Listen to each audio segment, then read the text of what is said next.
speak with the general manager of the Rugby League Federation, Jafaru Awudu Mustapha. If you can hear me, Jafaru, good afternoon, and thank you for your time here on the Sports Bulletin. Good afternoon, and good afternoon to all his listeners. Good to have you this afternoon. The Federation went ahead to re-elect Madame Story. What went into her re-election?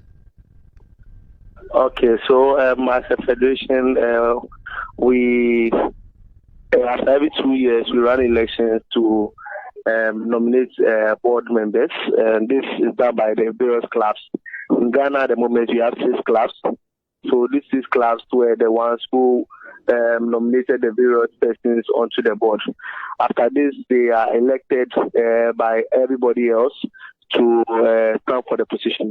So for the past 2 years, we've been led by Madam Juliana Story, and her works have been obvious. She's done a good job.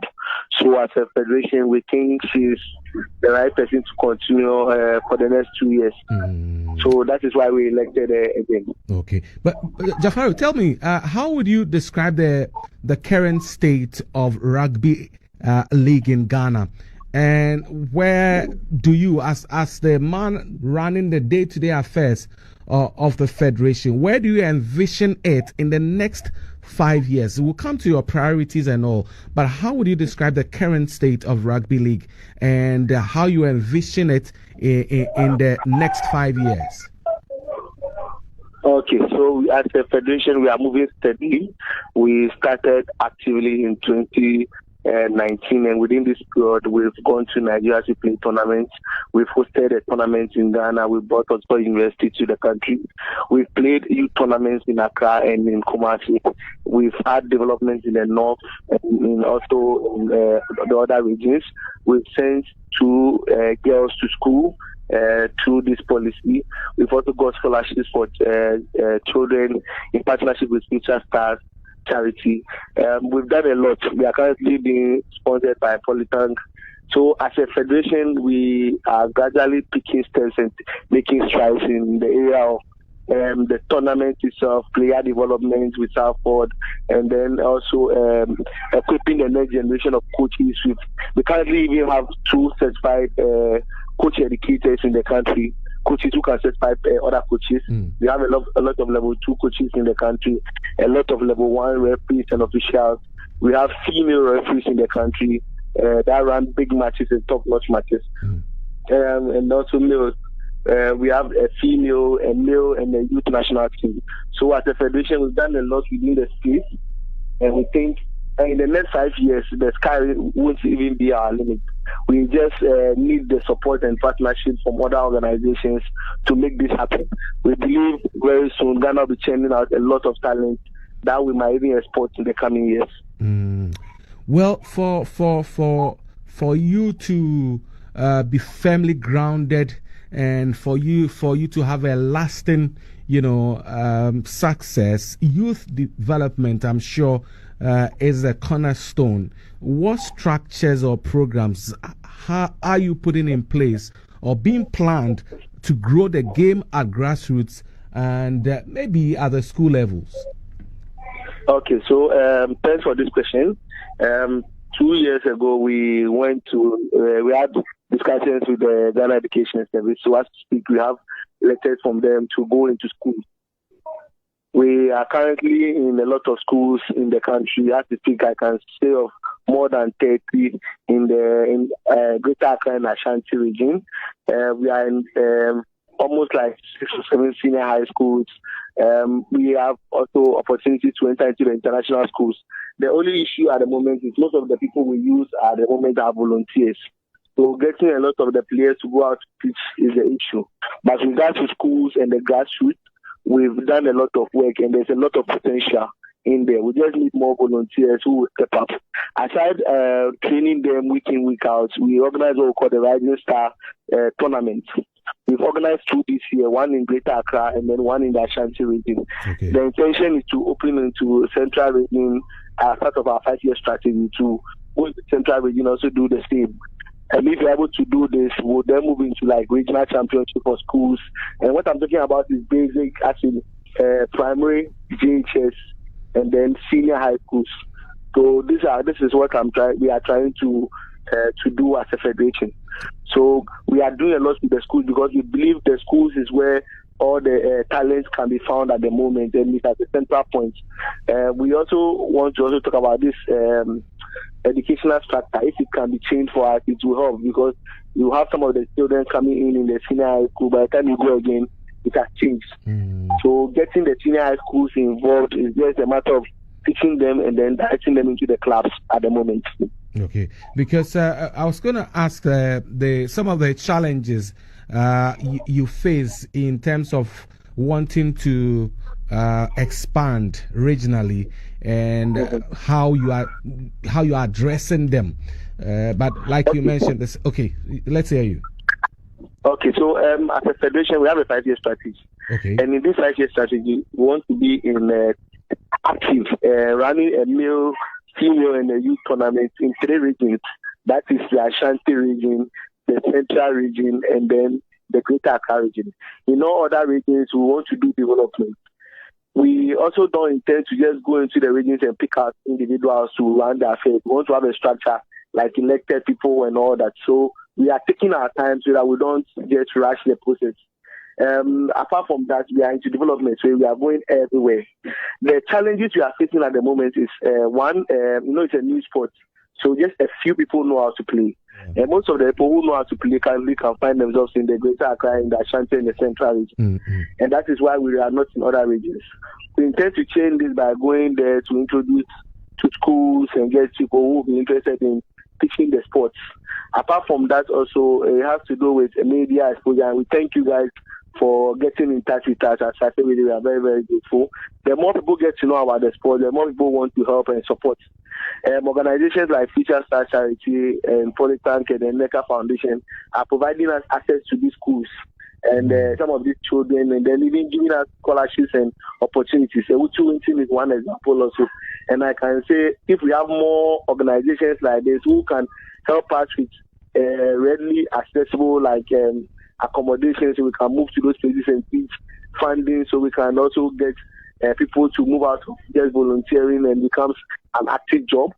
We think we'll be able to touch more lives and get more people to know about the sport and create more opportunities as a federation. Would it be too early to want to involve or grow interest in women?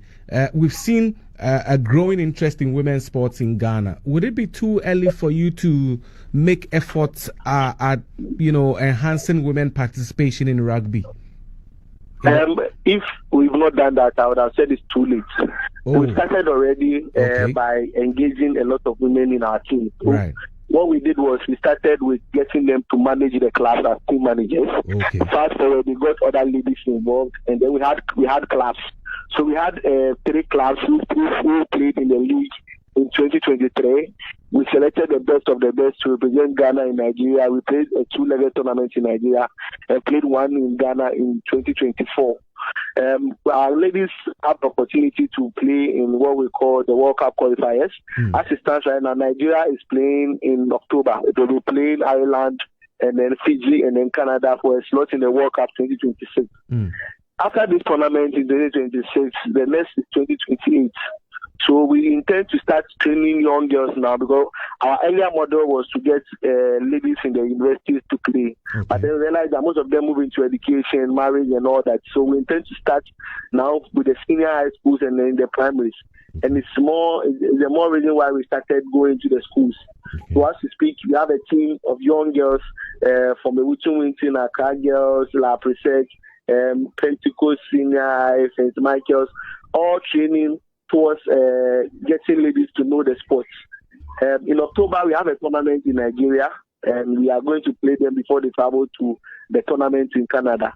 When they come back, they'll also be coming to Ghana in November with a Roots Rugby from the US.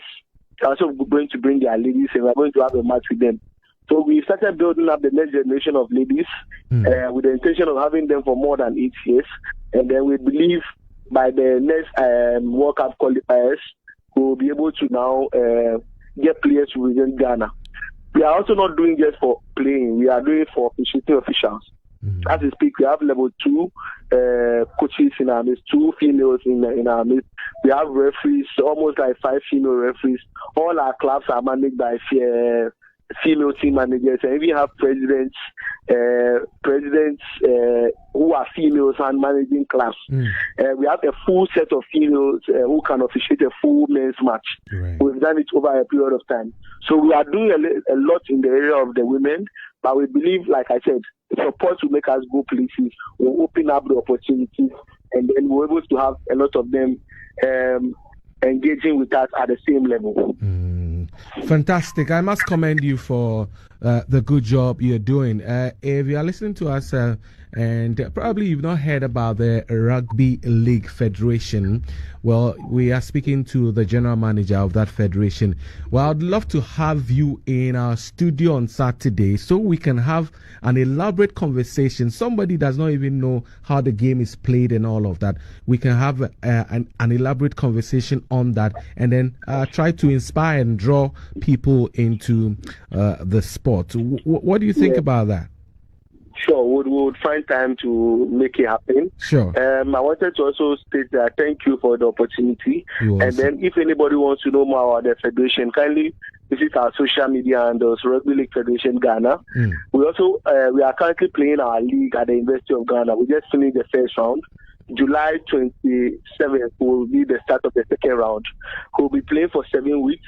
So every Sunday from July 27th to September 28th, from 12 to 6 o'clock, you should see us at the University of Ghana Rugby Field, where the league will be going on. The league is currently being played with men and the women. The Ashanti region will start the U19 tournament also around September, October this year. Right. Congratulations one more time. So in all of these, how do you get financing? I know you mentioned Polytank and all, but this involves a lot of money. How are you financing this? Okay, so at the moment, most of the finances are coming from individual pockets. That is the major one. Board. 2 sponsors like Polytank has been very, very helpful. Jibu provides us with water, and we've also gotten some. We also have some donors from the UK. Okay. The first family that even brought the sports to Ghana. The wife, the woman that brought it is a lawyer, a Ghanaian lawyer in the UK. Okay. So in partnership with the European Rugby League, they introduced the sports to us. Right. And that family, Jiwa McNeil, they've been supporting year in, year out, and we are very, very grateful to them.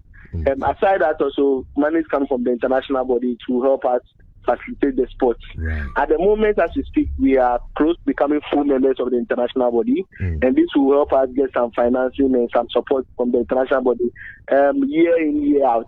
We also believe with our getting closer to the National Sports Authority and the ministries, we will get Ghanaians and other corporate bodies to look our way. We believe in good governance, and we think if we are able to put our structures very well, corporate Ghana will look our way. Exactly. Thank you very much, Jafaru, Awudu, Mustapha, for speaking to Asaase Sports this afternoon. Thank you to Asaase Radio. We are very grateful. Welcome.